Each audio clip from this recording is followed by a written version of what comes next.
22వ అధ్యాయం యెహెజ్కేలు మొదటి 16 వచనాలు చదువుకున్నాం, ధ్యానించుకుని ఆరాధనలోకి వెళ్దాం. మరియు యెహోవా వాక్కు నాకు ప్రత్యక్షమై ఇలా సెలవిచ్చింది. ప్రవక్త అయిన యెహెజ్కేలుకి ఇశ్రాయేలు విషయంలో, వారు చేసే పాపాల విషయంలో, వారికి వచ్చే శిక్ష విషయంలో, ఇంకొకటి వారు చేసే పాపాలు ఏంటి, దానికి శిక్ష ఏంటి అనే విషయాల్ని తెలియజేస్తున్నాడు. వాటిని మనం చదువుకున్నప్పుడు, నరపుత్రుడా, ప్రాణహాని చేయు ఈ పట్టణమునకు నీవు తీర్పు తీర్చుదువా? దానికి నీవు తీర్పు తీర్చు నీడల అది చేయు హేయక్రియలన్నింటినీ దానికి తెలియజేసి ఇలాగూ ప్రకటింపవలెను. కాబట్టి ప్రాణహాని చేయు ఈ పట్టణమునకు నీవు తీర్పు తీర్చుదువా? తీర్పు ఎవరికి తీర్చాలి తెలుసా? తీర్పు ఎవరికి వస్తుంది తెలుసా? దేవుని తీర్పు ఎవరికి వస్తుంది? ఎవరికి వస్తుంది అంటే పాపులకు వస్తుంది. ఎవరు తీరుస్తారు తీర్పు? ఈ లోకంలో ఉన్నారనుకోండి, కోర్టు ఎవరికి తీర్పు తీరుస్తుంది? నేరం చేసిన వాళ్ళు. తప్పు కాదు, ఒక నేరం చేసింది, దాన్ని నేరం అంటారు. ఏ భాషకి ఆ భాష. దేవుడి దగ్గర ఏ పాపం అంటారు, ఆజ్ఞాతిక్రమే. చట్టాన్ని ఉల్లంఘిస్తే లోకంలో నేరము అంటారు. పోలీసులు పట్టుకుని ఛార్జ్ షీట్ ఫైల్ చేసి కోర్టుకి తీసుకెళ్తారు. వాళ్ళు అక్కడ ఆ నేరం రుజువైతే శిక్ష అనేది విధిస్తారు. ఇటు లోక విషయంలో శరీరానికి విధిస్తారు, ఆత్మ విషయంలో దేవుడు ఆత్మకు విధిస్తాడు. అయితే ఈ లోకంలో ఏ భేదము లేదు, అందరూ పాపులే, అందరూ పాపులే. అందుకనే ఈ ఆత్మ నిరంతరం ఉంటుంది. కనుక ఈ ఆత్మకి మానవుడు దేవుని యొక్క తీర్పు నుంచి తప్పించుకోవాలంటే యేసుక్రీస్తు ప్రభువు వచ్చాడు అన్నమాట కదా. నా యందు విశ్వాసం ఉంచిన వాడు, చూడండి యోహాను సువార్త 3వ అధ్యాయము 18వ వచనం. యోహాను సువార్త 3:18. ఆయన యందు విశ్వాసం ఉంచువానికి తీర్పు తీర్చబడదు. ఎవరి యందు విశ్వాసం ఉంచడానికి? యేసు. ఎందుకు? మానవాళి పాప శిక్ష అంతా ఎవరు భరించారు? యేసు ప్రభు భరించారు. ఎవరైతే యేసుక్రీస్తు ప్రభు నా పాప శిక్ష యేసు ప్రభు నాకు బదులుగా భరించారని, దేవుని యొక్క ఉగ్రత తాను భరించారని ఎవరైతే నమ్మరో వారందరూ కూడా దేవుని తీర్పులో ఉంటారు. ఎవరైతే నమ్మి యేసుక్రీస్తు ప్రభుని రక్షకుడిగా, ప్రభువుగా అంగీకరిస్తారో వారు తీర్పులోనికి రాక నిత్య జీవంలోనికి దాటారు. చూడండి యోహాను సువార్త 5వ అధ్యాయము 24వ వచనం. నా మాట విని నా మాట విని నన్ను పంపిన వాని యందు విశ్వాసం ఉంచేవాడు ఏ జీవము, లేకపోతే నిత్య నరకం. ఎవరైతే యేసు ప్రభు యొక్క మాట వినరో, యేసు ప్రభుని అంగీకరించరో, క్రీస్తుని నమ్మరో, సో వారందరికీ ఏముంటుంది? నిత్యమైన తీర్పు ఉంటుంది. దాన్ని నిత్యమైన తీర్పు అంటారు. ఎందుకంటే నిత్యమైన శిక్ష ఉంటుంది దానికి. ఏంటో శిక్ష? నరకం. నరకం ఎన్ని రోజులు ఉంటుంది? 3 రోజుల. యోగి గారు అగ్ని ఆరదు, పురుగు. అంటే పాపిగా చనిపోతే పురుగు అంటే అసహ్యమైన ఆత్మ. పవిత్రమైన ఆత్మ అంటే యేసు రక్తంలో కడగబడిన మన ఆత్మ, అది పవిత్రమైనది, అదే దేవుని దృష్టిలో మిగిలిన విలువైనది. అందుకనే దేవుడు ఏం చేస్తాడంటే రక్షింపబడిన ఆత్మల్ని తన సొంత కుమార్తెలుగా చేసుకుంటాడు. సో రక్షణ లేని వారంతా దేంతో సమానం? అసహ్యమైన పురుగులతో సమానం. అగ్ని ఆరదు, ఈ పురుగు అనే ఆత్మ యుగాలు కాలుతూ ఉండాలి. ఆ భయంకరమైన నరకాగ్ని గుండం నుంచి విడిపించడానికి యేసు ప్రభు వచ్చి శిక్ష భరించాడు. సో ఇప్పుడు యోధా జనులు మనం చూసినప్పుడు, యేసుక్రీస్తు ప్రభు రాక పూర్వము, మానవాళి పాపాన్ని పరిహరించక పూర్వము, ఈ ఐగుప్తు నుంచి విడుదల పొంది ధర్మశాస్త్రాన్ని పొందిన ఈ పరిశుద్ధంగా జీవించవలసిన ప్రజలు ఎంత భయంకరమైన పరిస్థితుల్లో ఉన్నారో చూడండి. అయితే క్రీస్తుని ఎరక్కపోతే మనం కూడా ఇదే స్థితిలో ఉంటాం అన్నమాట. ఇదే స్థితిలో ఉన్నాం. అందుకనే దేవుడు ఏం చేస్తున్నాడంటే సువార్థికుల్ని పంపించి, సువార్తను లోకంలోనికి పంపించి నానా రీతులుగా ప్రకటన చేస్తున్నాడు. నమ్మి యేసుప్రభుని అంగీకరించి విడుదల పొందిన మనము సమాజముగా సమకూడతాం. ఓకే, ఈ సమాజంలో కూడా దేవుని వాక్యము చేత దైవజనులు హెచ్చరిస్తూ ఉంటారు. అందుకే మనం విశ్వాసంలో బలహీనలం కాకూడదు, విశ్వాసంలో అంతకందుకు బలపడి స్థిరపడాలి. రెండోది పవిత్రమైన జీవితం జీవించి దేవుని సేవించాలి. ఆరాధించాలంటే మనకేం కావాలి? పరిశుద్ధత కావాలి. పరిశుద్ధ అలంకారములు ధరించుకొని నన్ను ఏం చేయమన్నాడు? సాగిలపడి ఆరాధించమని చెప్పాడు. సో దేవుని ఆరాధించాలంటే ఏం కావాలి? పరిశుద్ధత. ఇప్పుడు యేసుక్రీస్తు ప్రభు మన పాపములను క్షమించి యేసు రక్తములో మనల్ని కడిగి పవిత్రపరిచి మనల్ని పరిశుద్ధ జనులుగా చేశారు. అందుకనే సమాజ కూటములకు ఎవరు మానకుండా రావాలి కదా. టైం అంటే టైం పాటిస్తే ఇంకా మంచిది. క్రమశిక్షణ కలిగిన విశ్వాసులని గుర్తించుకోవాలి. ఓకేనా? మీకు తలాంతులు వరాలు ఉన్నాయంటే ముందే వచ్చేసి ఏం చేయాలి? పాటలు పాడాలి. నాకెందుకులే అని వేరే మనసులో పెట్టుకుని అట్లా దూరం కాకూడదు. నెమ్మదిగా సాతాను పట్టుకోవచ్చు. అర్థమైందా? సాతాను పట్టుకుని ఏదో చేస్తాడు. నాకు సంబంధం లేదు. తర్వాత ఎందుకు? ముందుగానే చెప్తున్నాను కాబట్టి. ఓకే, అందుకనే ఎప్పుడు కూడా ఆత్మీయ విషయాల్లో చురుగ్గా ఉండేది నేర్చుకోవాలి. నేర్చుకుని జాగ్రత్తగా చేయాలి. ఎందుకంటే ఆఖరి దినాల్లో మనం ఉంటున్నాం. పాపం విస్తరిస్తుంది. ఇప్పుడు ఈవెన్ విశ్వాసులైనా సరే ఆత్మానుసారంగా జీవించే దాని బదులు శరీరానుసారంగా జీవించడానికి ఇష్టపడుతూ ఉంటారు. శరీర సుఖాలను ఎక్కువగా కోరుకుంటారు. దేవుని మందిరానికంటే కూడా బయట ఉండటానికి ఎక్కువ ఇష్టపడుతూ ఉంటారు. ఓకే, అలా లేకుండా మనం బహు జాగ్రత్తగా ఉండాలి. ఎందుకంటే చూడండి, యేసుక్రీస్తు ప్రభు మన కొరకు ఎంత చేశాడు. పరలోకాన్ని విడిచిపెట్టి భూలోకానికి వచ్చి మన శిక్ష తాను భరించాడు. తనలో ఏ పాపము లేదు. ఆయనలో ఏమైనా పాపం ఉందని, నాలో పాపం ఉన్నదని ఎవరైనా స్థాపించగలరా అంటాడు. ఎవరైనా స్థాపించగలరా? జన్మలో పాపం లేదు, కర్మ. మనకి జన్మలో పాపం ఉంది, కర్మలో పాపం. జన్మ పాపం ఎవరి ద్వారా వచ్చింది? ఆదాము. కర్మ పాపం ఎందుకు వచ్చింది? మన క్రియలు. ఎందుకంటే అది ఆ విత్తనం వచ్చింది కాబట్టి, ఆదాం పాపం వచ్చింది కాబట్టి, ఆది పాపం వచ్చింది కాబట్టి ఆ పాప బీజం మనలో ఉంది కాబట్టి మనం చేస్తాం. పాపం అంటే ఏంటి? ఆజ్ఞాతిక్రమే పాపం. అంటే శరీరాశ, నేత్రాశ, జీవం. శరీరాశ విషయంలో ఆజ్ఞను అతిక్రమిస్తాం కదా. శరీరాశలు ఉంటాయి, తర్వాత నేత్రాశ. ఒక స్త్రీని మోహపు చూపుతో చూసి ప్రతివాడు ఆమెతో హృదయమందు వ్యభిచరించిన. అట్లా ఇది ఆజ్ఞ. చూడకూడదు, చూస్తే ఆజ్ఞ.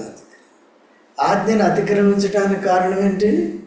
శరీరాశ, నేత్రాశ, అంటే గర్వం.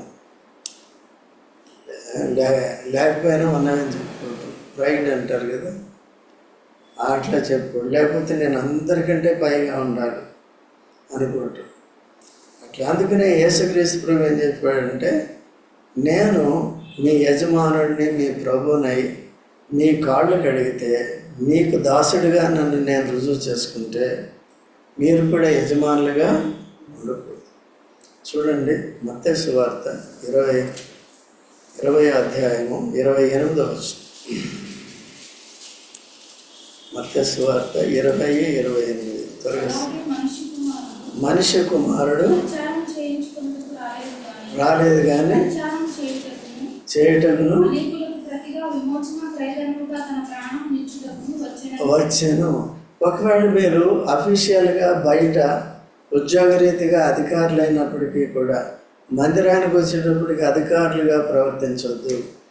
దేవుని మందిరంలో ఒకవేళ ఎవరైనా సీనియర్స్ అయినా, లేకపోతే తలాంతులు వరాలు కలిగి వారు పాటలు పాడేవారు కానీ, వాక్య పరిచర్య చేసేవారు కానీ, వాయిద్యాలు వాయించేవారు కానీ, ఆ పరిచర్యను బట్టి అతిశయించకూడదు. నేను గొప్ప, వాక్యం చెప్పేవాడు వినేవాడి కంటే హెచ్చించుకోకూడదు. మనమంతా ఎవరు అండి? సహోదరులు. ఒకరి మీద ఒకరు ఉప్పొంగకూడదు, ఒకరి మీద ఒకరు హెచ్చించకూడదు. నేను గొప్ప, మీరు గొప్ప, యేసు రక్తంతో కడగబడ్డాను. అందుకనే ఆ పరిసయుడు ఏం చేశాడంటే, నేను అన్యాయస్తుని గాను, నేను చోరుని గాను, నేను వ్యభిచారుల్ని కాను, ఈ శంకరం అంటారు. అంటే తనకంటే కూడా ఏం చేశాడు? కానీ దేవుడు ఏం చేశాడు? ఆయన తగ్గించాడు, ఈయన హెచ్చించాడు. ఈయన ఏం చేశాడు? ఎలా తగ్గించుకున్నాడు? ఎవరితో కంపేర్ చేసి? దేవుడితో కంపేర్ చేసుకున్నాడు. దేవుడు పరిశుద్ధుడు, నేను అపవిత్రుడు. ఇప్పుడు ఏం చేయాలి? కనికరాన్ని పొందాలంటే, ప్రభువా నన్ను పాపిని, నన్ను క్షమించు. అట్లా పాపి అన్నప్పుడు నువ్వేం చేయాలి? దీని మనసు కలిగి ఉండాలి. తప్పిపోయిన కుమారుడు తిరిగి వచ్చినప్పుడు దీన మనసు కలిగి ఉన్నాడా, గర్వం కలిగి ఉన్నాడా? అది గర్వం. ఒకరికొకరు సేవ చేయటానికి ఇష్టపడాలి, కానీ మనం ఒకరి మీద ఒకరు అధికారం చేయటానికి ఇష్టం చేయకూడదు. ఓకేనా? కాబట్టి సామెతల గ్రంథంలో కూడా ఉంది, చూడండి. సామెతల గ్రంథం, సామెతలు కాదు, ప్రసంగి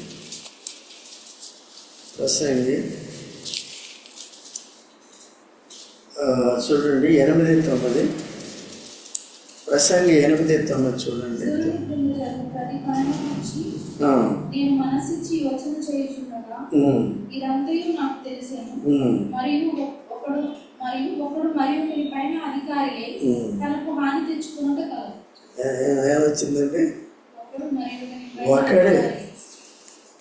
నేను కూడా మీ అందరికీ అధికారులు అంటే నాకు కూడా హానే. గర్వం సాతాను పట్టుకుంటాడు. ఎప్పుడు కూడా ఏం కలిగి ఉండాలి? నాకు పరిచయం ఇచ్చాడు, కాపులు మిమ్మల్ని అందరినీ ఆత్మీయంగా కాయాలని, మిమ్మల్ని ఆత్మీయంగా పోషించాలని. మీ బాధలన్నీ నాకు చెప్పుకుంటారు, సంఘానికి చెప్పి అందరం కలిసి ఏం చేస్తాం, అంతవరకే. కాబట్టి అపోస్తలుడు పౌలు అపోస్తలత్వాన్ని పొందినప్పటికీ కూడా ఎంత తగ్గించుకున్నాడో చూడండి. మొదటి పేతురు మొదటి అధ్యాయము, మొదటి తిమోతి మొదటి అధ్యాయం 12వ వచనం చూడండి. 11 కూడా చదువుమా. వద్దమ్మా, చాలా పెద్దగా ఉంది. 12 చదువు. దూషకుడను హింసకుడను నన్ను నియమించి నమ్మకమైన వానిగా ఎంచినందుకు నన్ను బలపరిచిన మన ప్రభువైన క్రీస్తు యేసుకు కృతజ్ఞుడనై ఉన్నాను. తెలియక అవిశ్వాసం వలన చేస్తుంది కనుక కనికరింపబడింది. చూసారా? కాబట్టి ఏమన్నా హెచ్చించుకున్నాడండి కదా. కాబట్టి పూర్వం ఎవరు? నేనెవరిని? మీరెవరు? మనమందరినీ ఏం చేశాడు? శిక్ష తానే భరించి యేసుప్రభు క్షమించాడు. ఇప్పుడు మనం దీన మనసు కలిగి ఉండాలి, గర్వించాలా? సో ఈ 3 ఆశలు ఏం చేస్తాయంటే, ఈ 3 ఆశలు ఏంటవి? శరీరాశ, నేత్రాశ, జీవుడు. ఈ 3 ఆశలు ఆజ్ఞని అతిక్రమించేటట్టుగా చేస్తాయి. ఆజ్ఞని అతిక్రమించామా ఎక్కడికి వస్తాం? తీర్పుకి వస్తాం. అందుకనే ఇప్పుడు విశ్వాసులైన వారు ఏం చేయాలంటే, తాము తీర్పు తెచ్చుకోవాలి. ఎక్కడ తీర్పు తెచ్చుకోవాలి? వచ్చారు, వాక్యం విన్నాము, బలలో పాలు పొందేటప్పుడు ఏం చేయాలి? ప్రభువా, నేను శరీరాశ కలిగి ఉన్నా, ఇటువంటి ఆశ కలిగి ఉన్నా, లేకపోతే నేత్రాశ కలిగి ఉన్నా, లేకపోతే జీవగుణము నిజంగా కలిగి ఉంటేనే సరి చేసుకోవాలి. అయితే వాక్యం చేత హెచ్చరింపబడినప్పుడు జాగ్రత్త వహించాలి. ఆజ్ఞని అతిక్రమించకుండా మనకి బ్రేక్ వేసుకోవాలి. వాక్యం ముందుగా దేవుడు తెలియజేసినప్పుడు బ్రేకులు ఉండాలి. బ్రేకులు లేని బండి ఏమవుతుంది? ఏది? యాక్సిడెంట్ అయింది, అందరికీ తెలుసు. వేరే వాళ్ళని కూడా చంపుతుంది, నువ్వు కూడా చస్తావు. ఓకే, అర్థమైందండి.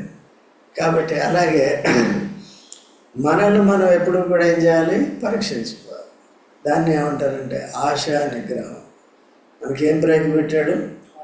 ఆశా నిగ్రహం. పరిశుద్ధాత్మ, యేసు ప్రభు మనల్ని రక్షించి తన రక్తం చేత విమోచించి పరిశుద్ధాత్మ అనే వరాన్ని మన హృదయంలోనికి పంపించాడు. పరిశుద్ధాత్మ కంట్రోల్లో ఉంటే ఆత్మఫలం కలిగి ఉంటాం. ప్రేమ, సంతోషము, సమాధానము, దీర్ఘశాంతము, దయాళుత్వము, ఆశా నిగ్రహము, లేదా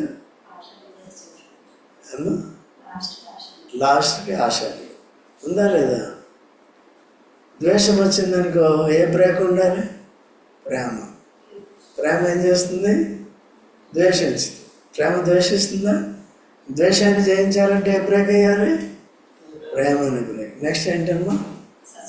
సంతోషం కదా. దుఃఖం వచ్చిందంటే వెంటనే ఏం చేయాలి? బైబిల్ ఏం చెప్తుందంటే సంతోషించే వారితో సంతోషించండి, ఏడ్చే వారితో ఏడవండి.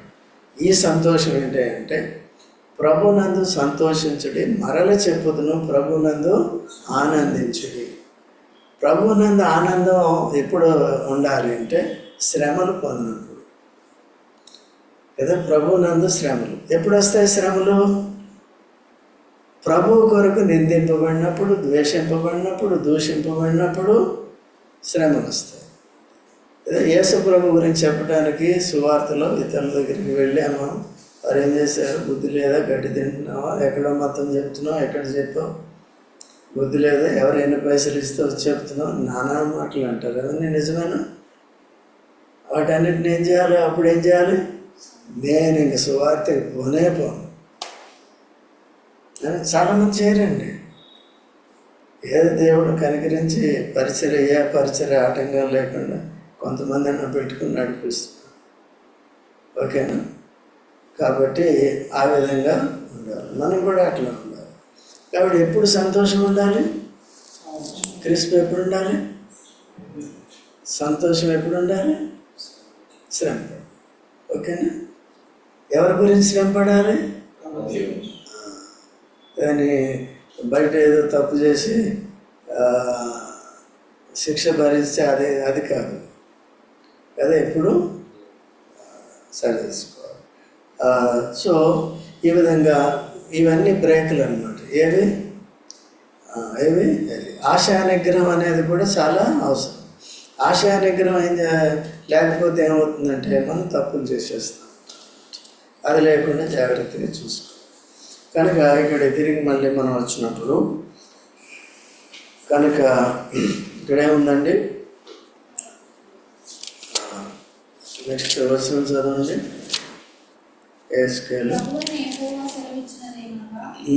ఈ కాలము వచ్చినట్లు నరహత్య చేయు పట్టణమా, నిన్ను అపవిత్రపరచుకున్నట్లు విగ్రహములు పెట్టుకుని పట్టణమా, నీవు చేసిన నరహత్యల చేత నీకు నీవే నేరస్థాపన చేసుకుంటావు. పట్టణానికి చెడ్డ పేరు ఎందుకు వచ్చిందండి? పట్టణంలో మనుషులు కదా చేసేది. ఎవరికి చెడ్డ పేరు వచ్చింది? ఇప్పుడు పట్టణానికి. హైదరాబాద్కి చెడ్డ పేరు ఎందుకు వస్తుంది? హైదరాబాద్లో ఉన్నవాళ్ళు చేసే పని. హౌసింగ్ బోర్డుకి ఎందుకు చెడ్డ పేరు వస్తుంది? మీ ఇంటికి చెడ్డ పేరు ఎందుకు వస్తుంది? ఆకాని ఇంటికి చెడ్డ పేరు ఎందుకు వచ్చింది? ఆకాని మొత్తం కుటుంబం అంతా ఏమైంది? అర్థమవుతుందా? అందుకని చేత ఆల్రెడీ చెడిపోయిన వారిని బాగు చేశాడు కదా, తన ప్రాణం పెట్టి బాగు చేశాడు కదా యేసుప్రభు. తర్వాత కూడా పొరపాట్లు జరుగుతుంటే బలపెట్టి ఒప్పుకొని విడిచిపెట్టి అది కొనసాగితే మాత్రం ఏమవుతుంది? వీళ్ళలాగా తయారవుతుంది. దేవుని యొక్క ఉగ్రత వస్తుంది. దేవుని యొక్క ఉగ్రతని తట్టుకోగలమా? ఎందుకు? దేవుడు ఎటువంటి వాడంట? దహించు అగ్ని ఉంటుంది. ఆయన అగ్నే, ఇంకేం లేదు. నరకంలో వేసిన అగ్నే. ఆనాడు సొదొమ గొమొర్రా అన్నట్లుగా ఏం చేశాడు? ఆ పట్టణంలో ఈ పట్టణం ఏది ఎట్లా? పరిశుద్ధ పట్టణమా అని ఉండాలి. ఇది ఏది? యెరూషలేం పరిశుద్ధ పట్టణమా, పరిశుద్ధ ప్రజలారా అని ఉండాలి. దేవుని ఆజ్ఞలను పాలించేవారులారా, దేవుని గణపరిచేవారులారా అని ఉండాలి. దీనికి కూడా సొదొమ గొమొర్రాలాగా ఉంటే ఎట్లా? 5వ వచనం చదవండి. సమీపస్తులేమి దూరస్తులేమి అందరూ అపకీర్తి పొందిన దానమని, అల్లరితో నిండిన దానమని నిన్ను అపహసించు. చూసారా, ఇన్ని పేర్లు వస్తున్నాయండి. కొన్నిసార్లు సంఘానికి కూడా అటువంటి పేర్లు వస్తుంది. దేన్ని బట్టి? ఎప్పుడు కూడా ఫలానా సంఘానికి వెళ్తున్నానంటే చాలామంది ఈవెన్ ఈ చుట్టుపక్కల ఉన్న వాళ్ళు కూడా ఏమనుకో, ఇక్కడ ఉన్న వాళ్ళు ఎవరైనా ఏమన్నా అంటారా మనల్ని? ఓకే, ఎప్పుడు దేవుడు తనకు తోడుగా ఉన్నప్పుడు, దేవునికి ఇష్టలుగా మనం ఉన్నప్పుడు, దేవుని వాక్యాన్ని సరిగా నేర్చుకుంటూ, సో చెప్పినప్పుడల్లా మార్చుకుంటూ సరి చేసుకుంటూ ఏం చేయాలి? ముందుకి. తర్వాత చదువమ్మా, తర్వాత 12వ వచనం చదువు. నన్ను మర్చిపోయి నరహత్యకై లంచము పుచ్చుకుని వారు నీలో ఉన్నారు. అప్పిచ్చి వడ్డీ పుచ్చుకుని నీ పొరుగు వారిని బాధించుచు నీవు బలవంతంగా వారిని దోచుకుంటున్నావు. ఇదే ప్రభువైన యెహోవా వాక్కు. చూసారండి, ఆ ప్రజలు ఏం చేస్తున్నారంట? దేవుడు ఏం చేస్తున్నారంట? అప్పిచ్చి వడ్డీ పుచ్చుకుంటున్నారు, నరహత్య చేస్తున్నారు, ఒకరినొకరు ఏం చేస్తున్నారండి? బాధించుకుంటున్నారు. కీర్తన 15 ప్రకారం ఎవరు దేవుని సన్నిధిలో ఉండగలిగింది? చూడమ్మా, కీర్తన 15.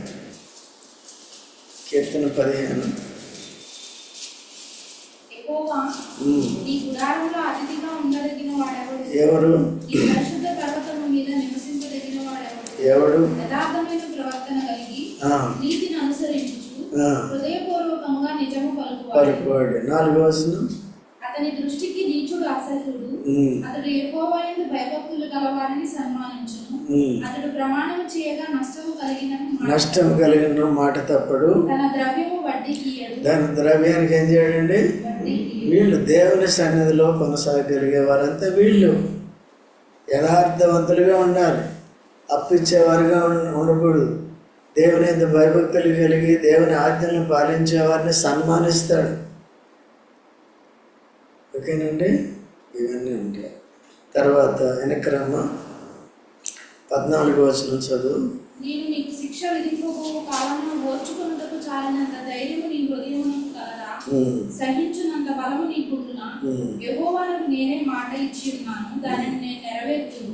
నీ అపవిత్రతను బొత్తిగా తీసివేయుటకై అన్యజనులలో నిన్ను చెదరగొట్టుదును, ఇతర దేశంలోకి నిన్ను వెళ్ళగొట్టును. చాలండి, చూసారండి ఏమంటున్నాడు దేవుడు? నేను నీకు శిక్ష విధింపబో కాలమున ఓర్చుకొనుటకు చాలినంత ధైర్యం నీ హృదయమునకు. ప్రశ్నించుకోవాలి. ఈ లోకంలో కూడా చట్టాన్ని ఉల్లంఘించేవారు కూడా చేసినప్పుడు నేరం చేసేస్తారు, ఆ శిక్ష వచ్చినప్పుడు తట్టుకోలేరు. మనమైనా అంతే కదా, తప్పు చేసినప్పుడు చేస్తాం, దాని పర్యావసనాలు దాన్ని మనం అనుభవించాలంటే ఏమవుతుంది? అది అందుకని ఏమంటారంటే నేరాన్ని ఎప్పుడు క్షణికావేశంలో చేశారు. నేరం చేసేటప్పుడు మొండి ధైర్యం అనేది వస్తుంది. నేరం అయిపోయిన తర్వాత శిక్ష పొందేటప్పుడు హృదయం బలహీనమైంది, పెరికేదైపోదు, దాన్ని తట్టుకోవాలి. అందుకనే దేవుని వాక్యం ముందుగానే చెప్తుంది. కానీ కాబట్టి ఇటు లోకంలో అయినా, అటు ఇంటిలో అయినా, ఇటు దేవుని ఇంట్లో మందిరంలో అయినా సరే ఎటువంటి తప్పులు లేకుండా జాగ్రత్తగా ఉండేది నేర్చుకోవాలి.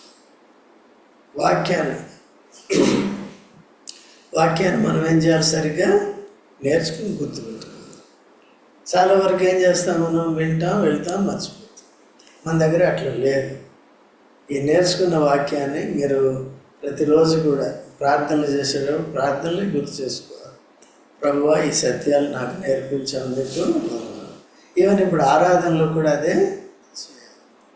అట్లా దేవా, నీ ఎదుట పాపం చేయకున్నట్లు నీ వాక్యము నా హృదయంలో ఎవరన్నారు? వాక్యం తన హృదయంలో లేనప్పుడు దావీదు పాపం చేశాడు, వ్యభిచారం చేశాడు, నరహత్య చేశాడు. రాజుగా ఉండటానికి అర్హత లేదు ఆయనకి. అయితే దేవుడికి అనుకరించాడు, ప్రవక్త ద్వారా హెచ్చరించినప్పుడు ఒప్పుకున్నాడు, పశ్చాత్తాపడ్డాడు, అని తగిన మూల్యాన్ని కూడా చెల్లించాడు కదండి. తన ఇంటి పరువంతా పోయిందన్నమాట. కుమారులే తప్పు చేశారు, కుమార్తెలే తప్పు చేశారు, భార్యలందరినీ కూడా కొడుకే చెరిచాడు. ఇవన్నీ కూడా ఎన్నో ప్రాబ్లమ్స్ వచ్చాయి. అందుకనే చాలా జాగ్రత్తగా ఉండాలి. మనకి తప్పు చేయటానికి ఉండకూడదు. ధైర్యం దేని కొరకు ఉండాలండి? మేలు చేయటానికి ఉండాలి. దేవుడు చెప్పింది చేయటానికి సిద్ధంగా ఉండాలి. కనుక ఇక్కడేముంది? నేను నీకు శిక్ష విధింపబో కాలమున ఓర్చుకున్నట్టుకు చాలంత ధైర్యమును హృదయం నాకు కలదా. ఎప్పుడూ కూడా మనం దేవుని మాటను ఉల్లంఘిస్తున్నామంటే, టైంకి రండి అంటే రాలేకపోతున్నామంటే, దేవుడు పెట్టే శిక్ష తట్టుకోవడానికి నీకు శక్తి ఉందని ప్రశ్న. ఒకవేళ ఆ శక్తి ఉంటే లేటుగా రా. విన్నారా? శక్తి ఉంటే లేటుగా రా. పోనీ ఇది చాలా చిన్నది అనుకుంటే ఇంకేదైనా సరే దానికి అవిధేయతకి తగిన శిక్ష ఉంటుంది తప్పు. ఆ తట్టుకోవడానికి శక్తి నీకు ఉందా? సుజాత ఉందా? లేదు. కాబట్టి ఏం చేయాలి? దేని మనసు కలిగి ప్రభువా కరుణించు, క్షమించు. ఎప్పుడు కూడా ఇంప్రూవ్ చేసుకోవాలి. అవిధేయతని ఇంప్రూవ్ చేసుకోవాలి. అవిధేయతను తగ్గించుకొని విధేయతను ఇంప్రూవ్ చేసుకోవాలి. అట్లా దేవుని వాక్యాన్ని నేర్చుకుని హృదయంలో భద్రపరుచుకొని ఆ ప్రకారం జీవించడానికి అభ్యాసం చేసుకోవాలి. ఓకే అండి. నీ హృదయమునకు కలదా సహించినంత బలము నీకుండునా? ఆయన శిక్షణ సహించేంత బలం నీకుందా?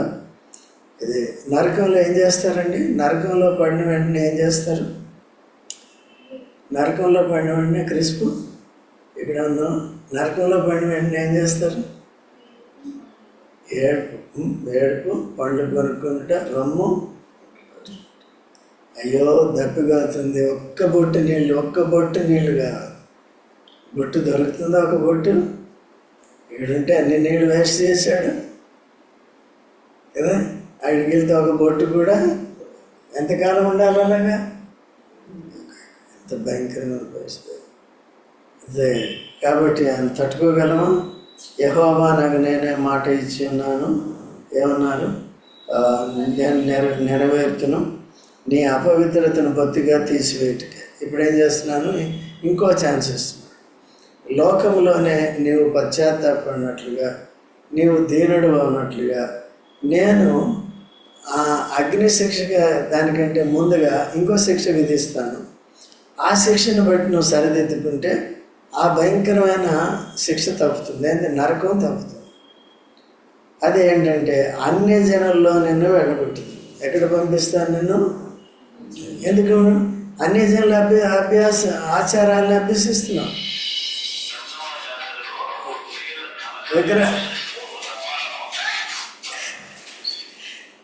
విగ్రహారాధన చేస్తున్నాం.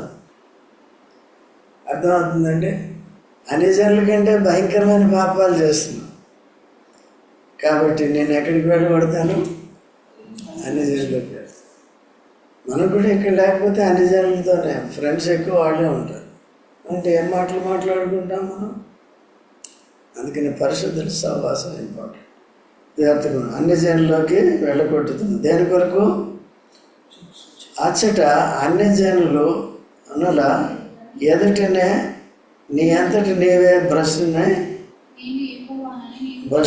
భ్రష్టుడవై నేను యెహోవానని దేశం వెళ్ళగొట్టుదును. అక్కడ నీ అంతటి నేను ఏమని తెలుసుకుంటాడు? భ్రష్టుడు అంటే ఏంటి? ఆత్మీయ దరిద్రుడు అని అర్థం అన్నమాట. ఆత్మీయ దరిద్రత చూడండి. లేక విశ్వాస విహీనుడు, అవిధేయుడు, దేవుని ఉగ్రతకు పాత్రుడు, దరిద్రుడు, దిక్కు లేనివాడు, ఇంత ఉంటుంది. చూడండి 2 కొరింథీ 13వ అధ్యాయం 5వ వచనం.